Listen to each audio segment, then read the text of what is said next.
अस्सलाम वालेकुम दोस्तों, MS सक्सेस में एक नया प्रोजेक्ट हम आज शुरू कर रहे हैं। इस प्रोजेक्ट्स को पहले मुख्तलिफ तरीकों से अलग अलग बनाया हुआ है, लेकिन एक यूट्यूबर्स ही हमारे साथ हैं जिन्होंने इसे बनाने को कहा है, जिसमें वो इन चीज़ों को इकट्ठा करना चाहते हैं। तो उन्हें उनके लिए जो सा है स्पेशली और बाकी दोस्तों के लिए भी एक नया आइडिया देते हुए इसे बना रहे हैं। तो ये इनवॉइस से रिलेटेड ही है, लेकिन इसमें आपका बिल्टी का प्रोग्राम जो सा है कुछ उस हवाले से भी, और वो चीज़ें जो सी हैं वो इसके अंदर मिक्स की जा रही हैं। तो आए शुरू करते हैं हम अपने इस काम को। अब इसमें पहला काम जो सा है वो आइटम्स के हवाले से ही इनवॉइस बननी है। तो हम आकर पहले जो सा है वो एक टेबल क्रिएट कर लेते हैं। ये बेसिकली हमारे पास आइटम से रिलेटेड है, जिसमें हम आकर आइटम कोड को ऐड कर रहे हैं। नंबर्स उसकी डाटा टाइप्स है। फिर हमने आइटम नेम लिख दिया, टेक्स्ट पे आ गया, और फिर हमने आइटम प्राइस पर पीस जो सा है वो लिख दिया। ये हमारे पास जो सा है वो करेंसी की शक्ल में आ गया। आइटम कोड्स पे हमने प्राइमरी की अप्लाई कर दी। प्राइमरी की कब यूज की जाती है और इसके क्या क्या काम है, इन्हें अगर आप देखना चाहते हैं तो ऊपर मौजूद आई कार्ड को क्लिक करके आप जो सा है वो आप इसकी डिटेल जान सकते हैं। तो ये हमने एक फील्ड्स बनाई। मैं ज्यादा डिटेल्स पे नहीं जा रहा कि इनकी फील्ड प्रॉपर्टीज को सेट नहीं कर रहा। मैं ऐसे यहां से क्लोज करता हूं और इसका एक नाम जो सा है वो आइटम डिटेल्स के हवाले से रख देते हैं। आइटम डिटेल्स, ये हमारे पास एक टेबल जो सा है वो क्रिएट हो गया है। अब दूसरी जो रिक्वायरमेंट्स है वो सप्लायर, जिनका हम सामान जो हमें सामान सप्लाई कर रहे हैं, हम उनकी एक डिटेल्स बनाना चाहते हैं। तो यहां पर हमने जो सा है उन सप्लायर्स का रिकॉर्ड लिखना है।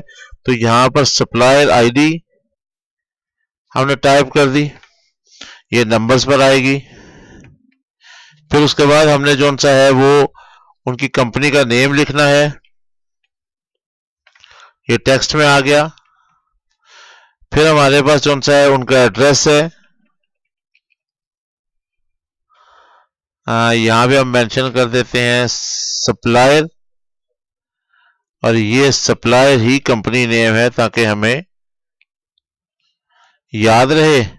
ये सप्लायर एड्रेस आ गया, और उसके बाद जो सा उनका GST नंबर है वो हमने यहां पे ऐड कर दिया। वैसे तो GST नंबर भी यूनिक है, हम उसी को बेस बना सकते हैं, बहरहाल हमने यहाँ पे सप्लायर आईडी को जो सा बेस बना के इस पे प्राइमरी की अप्लाई कर दी, और इस टेबल्स को हमने जो सा है वो सप्लायर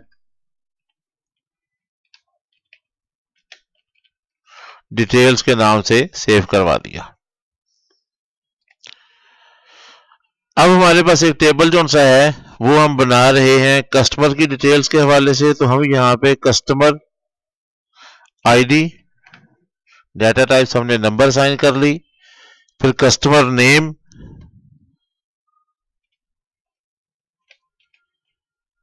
डाटा टाइप इसकी टेक्स्ट ही आ गई।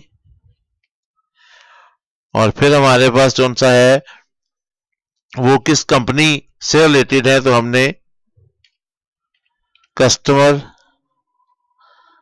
कंपनी नेम और आगे इसे भी टेक्स्ट में रख दिया। फिर उनका एड्रेस है, कस्टमर एड्रेस आ गया,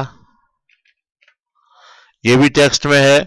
और फिर इनका जो सा है वो GST नंबर जो सा है वो हमने टाइप कर दिया, कस्टमर GST नंबर्स, ये आ गया।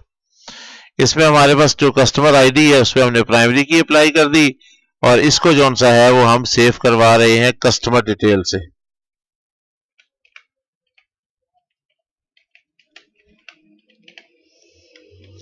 कस्टमर डिटेल से हमने इसे सेव करवा दिया। अभी यहां पर आकर हम एक और टेबल्स बना रहे हैं जिसमें हमने ट्रांसपोर्टर्स की डिटेल्स देनी है। तो यहां पर आकर हम लिख रहे हैं ट्रांसपोर्टर आईडी, डाटा टाइप इसकी नंबर साइन कर दी।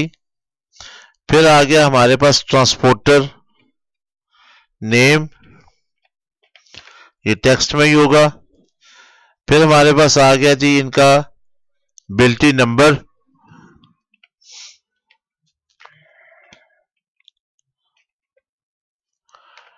ये हमारे पास टेक्स्ट में ही है, नंबर साथ ऐड कर सकते हैं। फिर हमारे पास कौन सा है, वो बिल्टी डेट आ गई।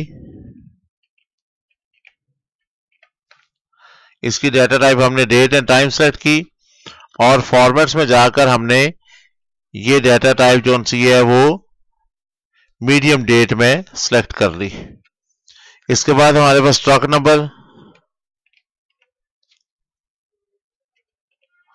इसकी डाटा टाइप हमने नंबर्स की सूरत में सिलेक्ट कर ली, सॉरी टेक्स्ट ही कर लेते हैं, साथ अल्फाबेटिकल लेटर्स भी होंगे। और उसके बाद हमारे पास कौन सा है, अगर कुछ फर्दर और आप ऐड करना चाहें तो वो कर सकते हैं। यहाँ पे हमने ट्रांसपोर्ट के हवाले से इस पे प्राइमरी की अप्लाई कर दी और ये हमारे जो से हैं वो टेबल जो से वो क्रिएट हो गए। ये ट्रांसपोर्टर रिकॉर्ड RECORD, ये हमने ट्रांसपोर्टर रिकॉर्ड जो है वो ऐड कर दिया। ये अभी हमने 4 टेबल जो है वो क्रिएट किए हैं। अब इनके दरमियान हमारे पास बननी है रिलेशनशिप और फिर रिलेशनशिप से आगे जो सा है वो हम अपने काम को कंटिन्यू करेंगे। तो अब हम रिलेशनशिप पर आते हैं। तो यहाँ रिलेशनशिप पे हम ये टेबल्स ऐड करते हैं। अभी हमें रिलेशनशिप लगाने के लिए इन फील्ड्स का आपस में लिंक बनाना है। रिलेशनशिप का अब क्या तरीकाकार है और वो कैसे कैसे लगती है, उसे अगर आप देखना चाहते हैं तो ऊपर मौजूद इस आई कार्ड को क्लिक करके आप देख सकते हैं। अभी हमें कुछ फील्ड्स ऐड करनी है जिससे हम उसके रिलेशनशिप क्रिएट करेंगे और उसके पीछे लॉजिक्स क्या रखते हैं वो अगले लेक्चर्स में आपके साथ हम शेयर करते हैं।